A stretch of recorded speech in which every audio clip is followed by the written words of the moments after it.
तेल घातल्यानंतर त्यामध्ये जिरं घातलेलं आहे, खडा मसाला घातलेला आहे यामध्ये आणि आता मस्तपैकी तेलावर तो परतून घेतला जाणार. त्यानंतर कढीपत्ता टाकलेला आहे, चर्र दिशी आवाज झाला त्यानंतर आणि तांदूळसुद्धा घातलेले आहेत, बासमती स्पेशल त्यांचे तांदूळ.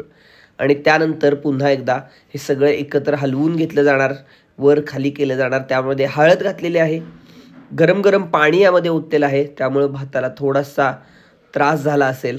आता गरम पाणी त्यावर पडलेलं आहे आणि आता थोडीशी साखर टाकलेली आहे, मीठ टाकलेलं आहे आणि त्यांचा बिर्याणी मसाला टाकलेला आहे. बिर्याणी मसाला टाकल्यानंतर पुन्हा एकदा तो मिक्स केला जाणार.